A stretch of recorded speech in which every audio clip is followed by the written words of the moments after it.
Bismillahirrahmanirrahim. Hai, Assalamualaikum. Welcome back to Cengkeh Channel. Terima kasih korang kerana sentiasa memberi support untuk channel ni. Akak ucapkan terima kasih juga kepada yang dah subscribe. Dan kepada yang belum subscribe, korang boleh tekan button subscribe untuk tidak ketinggalan dengan konten-konten terbaru dari Cengkeh Channel. Hari ini akak nak kongsi kisah seram yang ditulis oleh novelis kisah-kisah seram iaitu Saidi Nur Azam. Kalau korang nak dengar, jom bersama dengan akak. Tapi sebelum tu, akak doakan agar kita semua dipermudahkan segala urusan, dilimpah ruahkan rezeki, diberikan kesihatan yang baik, insyaAllah. Amin ya Rabbal Alamin. Jom bersama dengan akak. Bismillahirrahmanirrahim. Qul a'udhu birabbin nas, malikin nas, ilahin nas, min syarril waswasil khannas, الذي يوسوس في صدور الناس من الجنة والناس.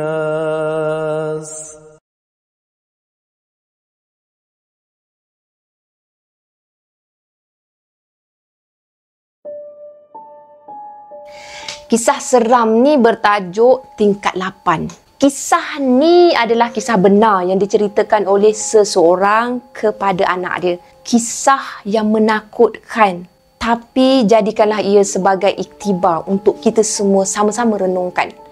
Lebih 20 tahun yang lalu, kisah ni diceritakan sendiri oleh arwah bapa Saidi Nur Azam. Akak panggilkan dia dengan nama Saidi je lah kan, tak panggil nama penuh, senang nak sebut. Arwah bapa Saidi ni orang panggil Cikgu Ali. Pada waktu tu Cikgu Ali diserang penyakit angin ahma. Sampailah dia terpaksa ditahan di dalam hospital. Ayah Saidi ni dia ditempatkan di ward kelas ketiga setelah ward kelas pertama penuh. Kebetulan masa tu pesakit ramai sangat. Katil memang tak cukup untuk ward kelas pertama. Saidi masa tu umur dia baru menjengah belasan tahun je. Dia masih lagi muda-muda, kanak-kanak lah. Pada kebiasaannya, setiap malam ayah Saidi ni akan ditemani oleh abang-abang dia lah. Kadang-kadang tu adalah ibu Saidi ni sendiri, dia akan temankan ayah dia dekat hospital. Bergila-gila lah macam tu. Tapi pada malam tu, Abang Saidi terpaksa balik atas urusan yang tak dapat nak dielakkan. Memang tak boleh nak bawa bincang, tak boleh nak elak. Maka, tinggallah Cikgu Ali ni tanpa ditemani ahli keluarga dekat hospital. Waktu tu, Saidi dia masih bersekolah dan atas arahan daripada ayah dia, dia tak dibenarkan untuk temankan ayah dia. Dia perlu fokus pada sekolah, kata ayah dia lah. Dan malam yang jatuh pada hari Selasa tu dirasakan cukup hangat. Seolahnya macam langit tu dah bersedia untuk turunkan hujan. Macam nak hujan lah kan. Tapi hujan tak juga turun pada ketika tu. Ayah Saidi pada malam Selasa tu hanya ditemani jururawat dengan pesakit-pesakit dekat ward berkenaan tu je. Ayah Saidi ni masa tu, dia hanya diam je atas katil. Lepas tu, bibir dia tak lekang tau daripada terus dibasahi zikrullah. Dia berzikir. Macam tu. Ayah Saidi, dia dapat rasakan malam tu hangat dia lain macam. Tapi, keadaan ayah Saidi ni dia macam biasa. Biasa dari kebiasaannya. Sama je. Dia tetap berzikir dan berzikir walaupun dia rasa tak sedap hati. Ayah Saidi ni sekali-sekali tu dia adalah tengok dekat katil bersebelahan dengan dia. Masa tu pesakit dekat sebelah dia tu seorang lelaki berbangsa Cina yang mungkinnya usia dia seusia dengan ayah Saidi juga. Lelaki tu dia tengah tidur lena masa ayah Saidi tengok dia tu. Lelaki tu bila dia tak tidur kan, bila dia segar, dia bangun, dia akan berborak lah dengan ayah Saidi ni. Boleh tahan jugalah keramahan lelaki tu. Tak adalah sombong sangat. Tapi malam Selasa tu, dia tidur awal. Dia tak ada nak berborak ke, nak bersembang ke, memang dia tidur awal. Ayah Saidi ni dia masih belum boleh lelapkan mata pada masa tu. Dia pun tengoklah dekat luar tingkap kan. Masa dia tengok dekat luar tingkap tu, dari pengamatan dia, memang malam tu dia punya sunyi tu lain macam. Kata ayah Saidi ni, dalam jarak 3 hingga 4 meter je dari tingkap yang dia tengok tu. Tingkap tu pula tak ada langsir. Jadi agak jelaslah pemandangan yang terbentang dekat luar tu. Dekat luar tingkap tu dia ada laluan pejalan kaki yang menganjur panjang hampir 50 meter. Hospital tu hanya ada 8 tingkat sahaja. Tingkat 8 waktu tu untuk pesakit warga emas. Macam itulah. Lepas tu ayah Saidi dia nampak ada jururawat lalu. Dia pun tegur lah, dah jururawat lalu kan. Pukul berapa sekarang?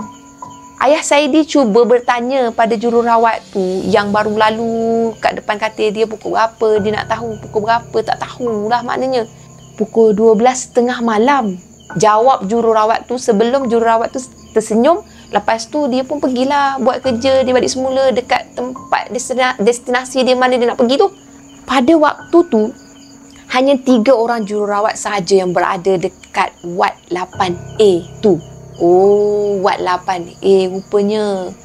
Pada waktu tu jugalah, ward tersebut tak ramai pesakit pun yang ada. Apa yang Saidi ingatlah, hanya 3 hingga 4 buah katil je yang dihuni dengan pesakit, termasuklah ayah dia. Pada masa waktu semakin berganjak nak menuju ke pukul 1 pagi, secara tiba-tiba ada terjahan angin tau yang kuat sangat dekat luar. Ayah Saidi tengok dari dalam tingkap tu, dia tengok kat luar memang angin kuat. Angin kuat. Bulu roma ayah Saidi ni meremang serta-merta lah bila dia tengok keadaan angin tu. Wush, lain macam. Pada masa tu jugalah, secara tiba-tiba lampu dekat Ward 8 berkelip-kelip-kelip seperti ada gangguan bekalan elektrik orang. Jururawat yang bertugas dah berkumpul dah dekat kaunter tempat mereka sentiasa berada tu, kat meja kan. Kat meja mereka tu jugalah, mereka masing-masing macam wajah mereka tu macam sangat-sangat diselubungi dengan ketakutan, saling berpandangan antara satu sama lain macam tu. Ayah Saidi dia terdiam. Tapi bibir ayah Saidi ni dengan jari jemari dia sentiasa bergerak, sentiasa mulut dia tu kumat kamit mengikut alunan zikir yang terusan juga membasahi bibir dia. Alhamdulillah sejuk hati akak dengar. Angin yang datang tu sangat kuat sehingga kan langsir dekat setiap katil pesakit berkibaran tanpa henti. Berkibarnya tu bukan kibar-kibar manja tau orang, tapi agak rancak. Langsir dekat hospital bukannya nipis, tebal juga kan, tapi kuat betul angin tu. Wajah-wajah jururawat yang ada dekat kaunter tu jelas sangat menampakkan wajah ketakutan yang amat sangat. Tiba-tiba ada bunyi ribut yang kuat. Suara ribut yang melanda tu seperti bunyi jeritan nyaring seorang perempuan sedang menjerit. Di sebalik suara angin yang kuat tu, sayup-sayup anak telinga ayah Saidi ni dia ada tertangkap bunyi seperti besi sedang berlaga. Klik klik klik klik klik klik klik klik. Besi berlaga macam mana korang? Cuba bayangkan. Semakin lama semakin kuat bunyi tu. Klik klik klik klik klik klik. Lepas tu bunyi besi berlaga tu diganti pula dengan bunyi besi seperti digores. Panjang. Dan ketika bunyi besi yang digoreng panjang tu kedengaran, ayah Saidi dia turut mendengar bunyi derap tapak kaki orang seperti sedang berlari. Bukan berjalan, berlari. Pak, pak, pak, pak, pak. Laju sangat lari. Di luar koridor Ward 8. Terlalu laju. Ayah Saidi yang tengah duduk bersila atas katil pada masa tu, dia merenung dekat luar tingkap tau. Ayah Saidi dapat dengar bunyi tapak kaki tu. Dah berlari, dia perlahan berjalan. Lepas tu dia dengar bunyi besi yang macam cakar macam tu kan, tertoreh macam tu kan.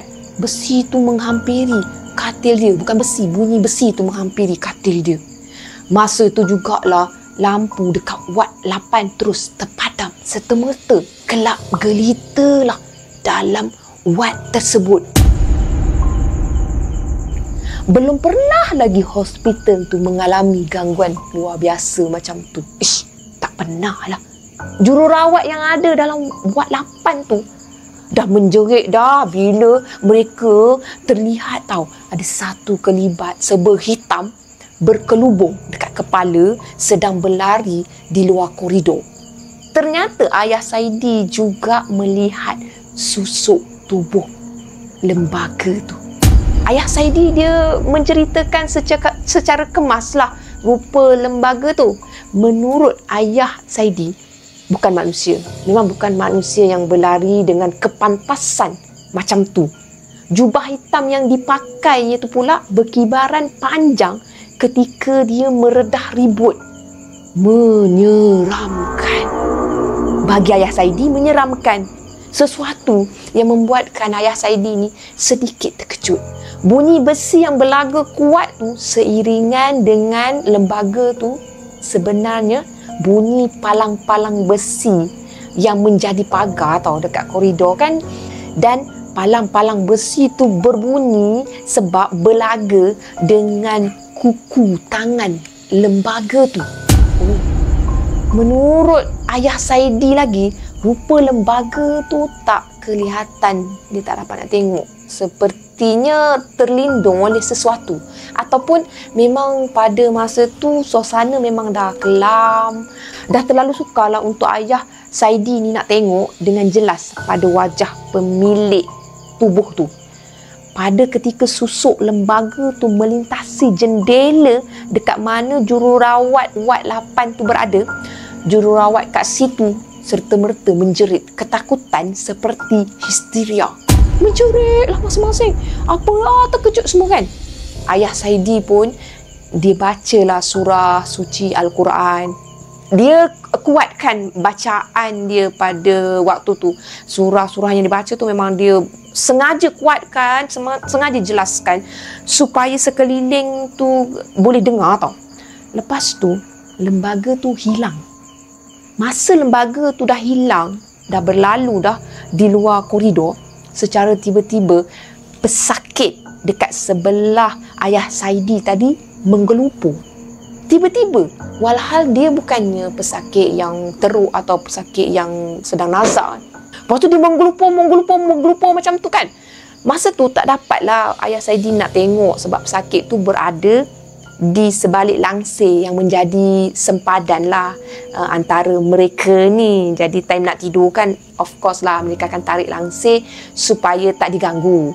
Pada masa tu, ayah Saidi dia dah dapat rasakan sesuatu yang luar biasa seramnya dah berlaku kat situ. Ayah Saidi dia istighfar, astagfirullahaladzim. Banyak-banyak kali dia istighfar sebelum dia terdengar suara seseorang tengah mengerang keras, mengerang dalam keadaan kesakitan di sebalik langsir di sebelah katil dia tu. Bunyi mengerang tu akhirnya berakhir dengan helaan panjang nafas sebelum terhenti, lepas tu diam. Macam ni lah korang, pesakit sebelah tu tiba-tiba dia mengerang kesakitan yang amat sangat. Lepas tu pesakit tu dia tarik nafas panjang-panjang berserta bunyi tau, bunyi macam tu. Lepas tu dia lepaskan nafas tu dah tak ada dah diam dah. Lepas tu suasana secara tiba-tiba kembali terang benderang. Time tu tak ada dah elektrik yang rosak ke elektrik bermasalah, tak ada. Lampu dalam wad tu menyala secara sendirinya. Tak lama lepas tu kecoh jururawat, dia memanggil pengawal keselamatan untuk datang tengok dekat situ kan. Dan tak lama lepas tu datang 2 orang pengawal bergegaslah keluar pergi tengok dekat koridor di mana mereka ni terlihat susuk misteri tu sedang berlari tadi. Jadi masing-masing pergi tengoklah pengawal tu. Menurut kata pengawal dengan jururawat yang bagi tahu kejadian tu, tak ada siapa-siapa pun yang mereka lihat selepas tu dekat koridor. Memang tak nampak. Tak nampak siapa-siapa pun. Kosong je. Ayah Saidi dah mula merasakan ada sesuatu yang tak kena dengan katil sebelah dia ni. Masa tu, dalam keadaan cemas, jururawat dah tumpu ke kawasan koridor. Jadi, kawasan pesakit, katil pesakit ni, mereka tak alert lah. Memang tak alert lah time tu kan. Tapi, ayah Saidi, dia dapat rasakan ada yang tak kena dengan pasien sebelah ni, ekoran daripada bunyi yang pelik daripada pasien tu. Maka cepat-cepatlah dia panggilkan jururawat. Cik, datang lah macam tu. Jururawat yang bertugas kat situ pun bergegas lah datang nak tengok keadaan pesakit kat sebelah. Bila diperiksa pada pesakit tu, jururawat kat situ jadi panik tau. Pesakit berbangsa Cina tu dah kaku, dah jadi mayat pun kat situ. Diibaratkan macam dah lama sangat dah meninggal dunia dekat situ. Sebab mayatnya tu dah kejung, dah kebiruan dah dekat atas katil tu. Sepertinya dah lebih 2 jam lelaki Cina tu menghembuskan nafas terakhirnya dekat atas katil tu. Sedangkan baru je sekejap tadi je ayah Saidi ni ada mendengar suara orang mengerang kesakitan. Suara erangan mendiang tu. Baru sangat-sangat didengar. Pelik tapi benar korang. Sejak kejadian yang berlaku tu, keluarga Cikgu Ali berpakat untuk mendapatkan wad kelas pertama untuk Cikgu Ali. Selepas kejadian aneh dan menyeramkan tu berlaku, ayah Saidi akhirnya dipindahkan ke wad kelas pertama. Dan ibu Saidi juga dia ambil keputusan dia nak temankan pada ayah Saidi tu sampailah keluar dari hospital. Dan Saidi pada hari ayah dia nak dipindahkan ke wad lain tu, Saidi dia sempat pergi ke koridor di mana makhluk misteri tu berlari. Saidi juga dia ada nampak palang-palang besi yang jadi pagar koridor tu memang ada kesan goresan. Tapi dia tak berani nak sentuh pada pagar-pagar tersebut. Masa ayah Saidi dah dibenarkan untuk balik rumah, dia masa tu dalam kereta, Saidi dia sempatlah bertanya itu, bertanya ini dengan ayah dia.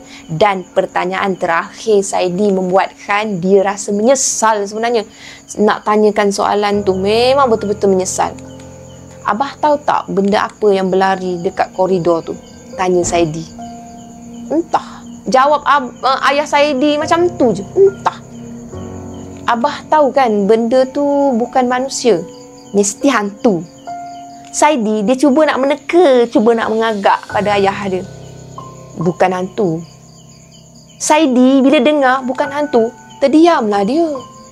Dan ayah dia sambung lagi kata-kata. Malaikat maut. Tegas saya cakap. Lepas tu, ayah Saidi dia ketawa kecil. Macam dia tak naklah take serius sangat, nanti anak dia take serius, nanti susah pula kan. Tapi dia cakap, malaikat maut dah. Saidi dia jadi terpinga-pinga. Ayah dia memang kuat berahsia. Lepas tu ayah Saidi dia usapkan kepala Saidi bersama dengan wajah yang sangat tenang korang. Mungkin wallahualam kata Saidi bersahaja je. Peristiwa tu dah berlalu lebih 20 tahun dan selama tu jugalah Saidi tak pernah lagi naik ke wad 8A tu.